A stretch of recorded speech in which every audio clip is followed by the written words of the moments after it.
Good morning and welcome to Children's Worship. Today we're focusing on nurturing generations because it's May and it's Mother's Day. So we're going to be focusing our energies today on big love, being called to love big and wide, and that love can go back and forth across the generations. So we're going to begin with a little chant called Listen, Listen, Listen. And we'll sing it together first, and then I'm going to ask if you're with somebody who's older, the older people will sing it to the younger. And if you're with somebody who's younger, then the younger people will sing it to the older. If you're alone, you get to choose, and you can sing it with either of us. Okay, here we go. We're going to sing it together once, and then we'll split up. You ready? Yeah. Okay. Listen, listen, listen to my heart's song. I will never forget you. I will never forsake you. Try it again. Listen, listen, listen to my heart's song. I will never forget you. I will never forsake you. Now I'm going to ask the older. So in my case, it would be me. And I'll sing it to the younger people. Ready? Here we go. Listen, listen, listen to my heart's song. I will never forget you. I will never forsake you. So kids, your turn. Listen, listen, listen to my heart's song. I will never forget you. I will never forsake you. Nice. Let's sing it all together one more time. Listen, listen, listen to my heart's song. I will never forget you. I will never forsake you. Nice. Our chalice lighting today is going to be by Ava. Here she is.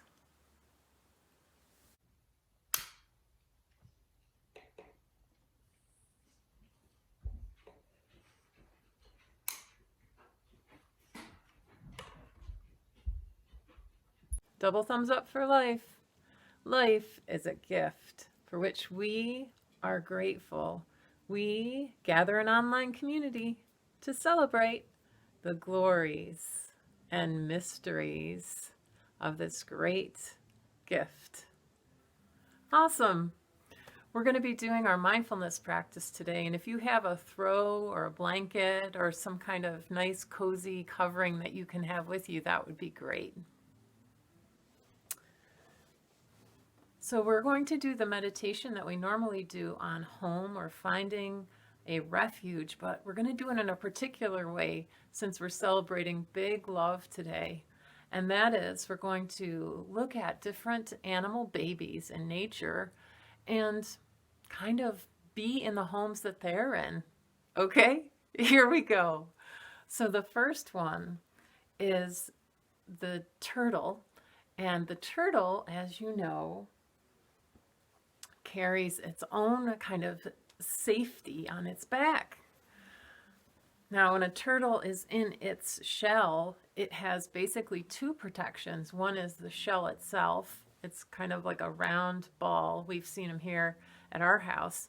And then it has its own shell when it comes out. So I want you to imagine you are like this little turtle.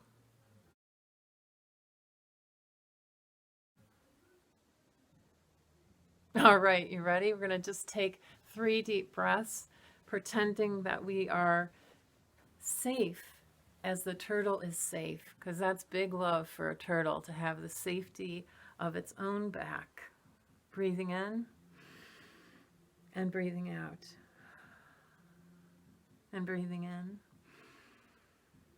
and breathing out. Having somebody have your back, or having a back that's sturdy that you can also tuck yourself into, is really awesome. Breathing in and breathing out.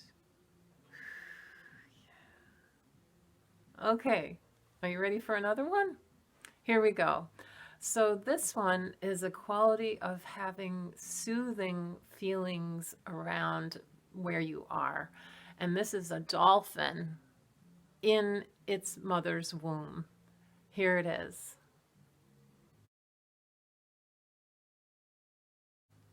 Isn't that beautiful? So next we're going to pretend that we are being soothed as the watery beginnings of a dolphin. Are you ready? Let's just imagine that. Breathing in and breathing out. And breathing in and breathing out. And breathing in and breathing out. Great. The next one we're going to do is this quality of haven that is being seen. So we all need this as babies if we're thinking about big love and feeling big love. And that means being seen.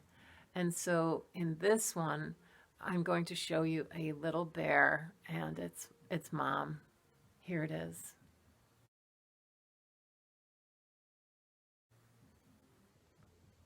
So for this practice, I want you to imagine being seen in a very loving way. So you can wrap yourself in, breathing in, and breathing out. And breathing in, and breathing out. It's kind of like peekaboo. Breathing in, and breathing out. Yeah, part of being loved is being seen, and that feels really good. And the last one we're going to do is a kangaroo. So look at this one. Look at this little Joey.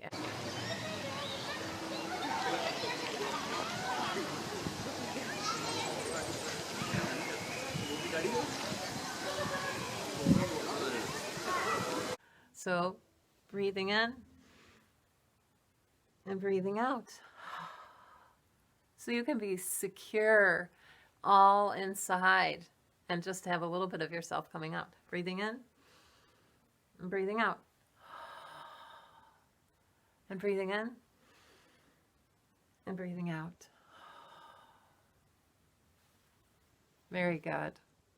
So anytime you need some mindfulness practice, you can rely on these qualities of love and home that are with us all the time. Feeling safe and feeling soothed and feeling seen and feeling secure. Yeah. So for a moment of inquiry today, I asked Ava if she would answer this question for us. It is, how long do you think that love can last? And here she is to answer the question. I think love can last for a whole entire person's lifetime unconditionally. And like, for example, my parents, they love me unconditionally even if they're mad at me. That's right, Ava. Somebody's love can last in us a whole lifetime. I would say that it could last longer than our lifetime even, right? So if someone loves me, that love and my understanding of love could go on, or the things that I do out of love could also go on. Yeah, it could last a long time. Our story today comes from the tradition of Islam, and it's called Whose Crown? So if you have something in your house that could act like a beautiful crown, I don't know, maybe it's a nice scarf or it's a couple of flowers. Now would be the time to run and get them quick. We'll give you a couple of seconds to go do that.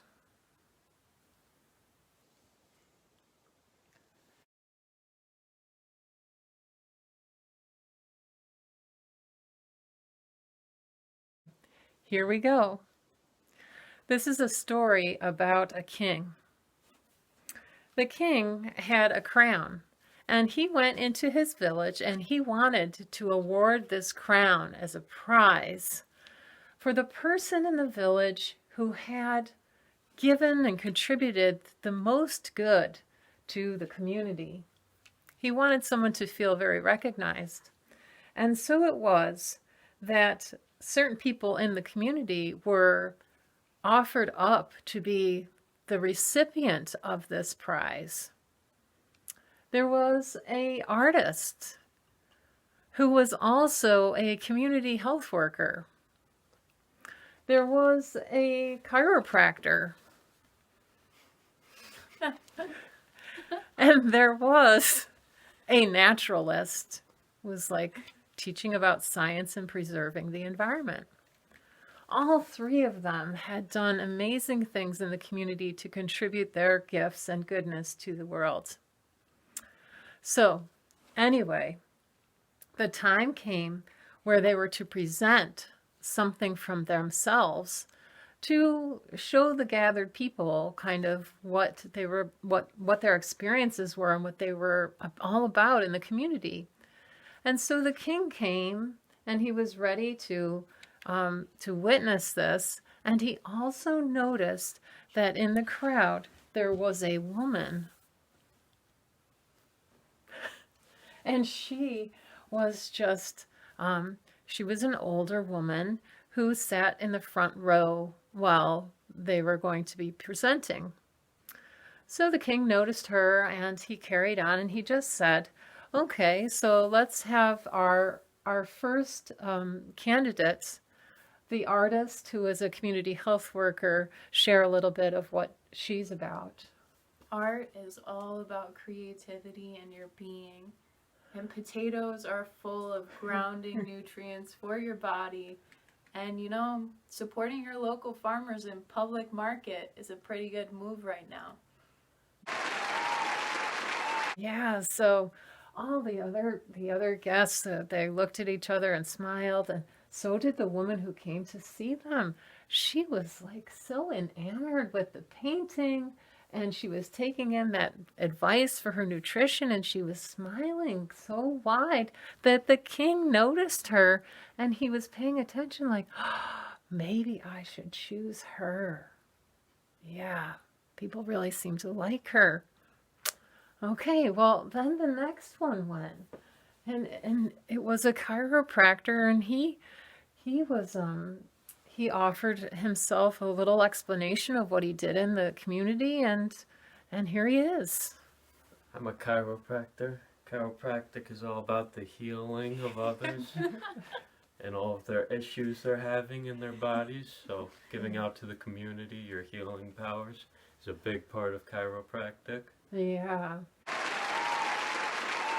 Yeah, and the other two people with him, they were very much in agreement. And so was the woman in the front row. She was smiling so big. I think she had had some offerings by this chiropractor herself. And so she was beaming with delight that this chiropractor, her chiropractor, had been elected to be one of the recipients possibly, right? And so the king noticed her, this woman beaming from side to side. First she was beaming about the artist and the beautiful artwork, and then she was beaming about the chiropractor, and he thought to himself, well, maybe I should select him. Well, the king said, okay, let's just go on with the third one. So the third one was a naturalist, and she presented what she would like to teach about. Through nature, we grow our food and we see beauty in everyday life. It is important to protect the environment so we protect ourselves. Yes. So she was talking about how the importance of protecting the environment was, and that it was also a part of nurturing the interdependent web of which we are a part. And she was showing this beautiful plant. And the person in the front row was just beside herself smiling because she loved nature too. And she had heard about the wisdom of this naturalist who was protecting their environment where they lived. And so the king saw the woman smiling from ear to ear, and he thought, oh my goodness. So he was ready to make his decision, and he stopped the woman in the front row, and he said, I've been noticing that you're smiling so wide at all these three. Would you like to be offered as one of the recipients? And she said, oh, king, no, I don't need to be up there. I just came because these are my three children, and I'm just so happy that all three of them have this goodness in them and that they've been contributing to their community, and it just makes me so full of joy that I just wanted to come and support each one of them and just be present to what happens. And the king got this big grin on his face, and he said, "Oh, you are the mother of these three. Then I shall award you the crown." And so he came over and he put the crown on her head.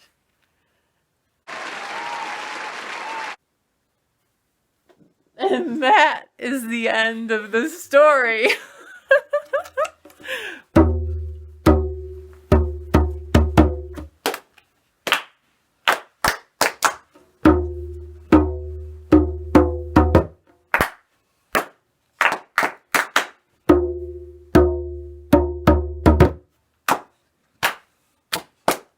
Yes. So I'm curious as to what each of you might think the story from Islam has to teach or remind us about, especially about generations and love's capacity over time.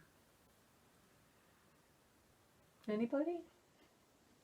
Well, I think that it has a lot to show about family values and how even when they're passed down, that root source is really important to carrying on really good values and healthiness in communities. Mm-hmm. So Ava's saying that our values, that it's important in the transmission of good values, that the root is very important and sustaining. Mm-hmm. Oh? I think it shows that the importance of that root passing down, it should also be recognized in that that's the king giving on his crown to this mother. Even though she's not a professional, he's giving down that power because he recognizes that power. Yes. And that recognition is important. Yeah, thank you, O. So O is saying that the king who has power is recognizing the power of motherhood in this case, the power of the mother in the story, even though she's not a professional, that she has great worth in the community. Thank you, Olin. Noelle? I think this story shows that even if people are older and they are, I don't know how to say it, they're like there to be supportive, that they're still doing a ton for people, that they should be respected even if they're only supporting their kids. Mm-hmm. So Noelle's talking about one of the truths in the story is that older generations of people should be honored and respected, even though they may not on the surface seem like they're doing a lot. They actually are contributing to society by the holding relationships, right? To being contributors to great relationship, and that's what's really important. Yeah, thank you all. That was a really good story, especially for me for Mother's Day today. Okay, so next we're going to be doing our closing song. For our closing song, I really wanted to find a lullaby, a Yu lullaby, because my mom used to sing to me. I know several Irish lullabies, so I was trying to find a Yu lullaby that felt the same as a mother singing to her child feels, but being more inclusive, like the big love of a universalism. Universalism is a tradition of great love. It's about acceptance of all, and it's really about this interdependent web of all existence of which we're a part, right? That we have love not just for my own children, but for all of you, and for all the babies in the world, and for all the people in the world, regardless of their age. And it goes like this. There is a love holding me. Try that.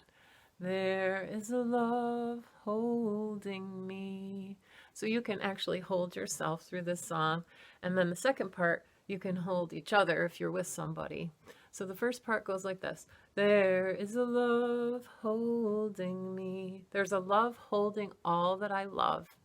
There is a love holding all that I love.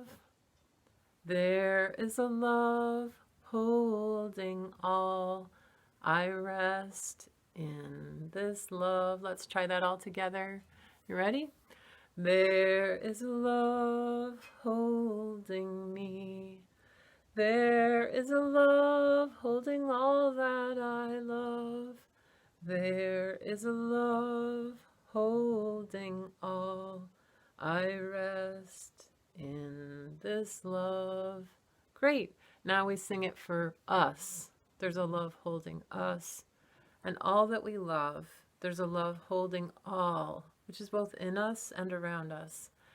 And there's a love holding us. Okay, ready? Here we go. There is a love holding us. There is a love holding all that we love. There is a love holding all. We rest in this love. Let's sing that one more time. And if you're with somebody, hold them close and remind yourself of all the people in the world that need our love. It is really a gift to have this love around us right here and the love of generations before us. Yeah, here we go. There is a love holding us. There is a love holding all that we love. There is a love holding all. We rest in this love.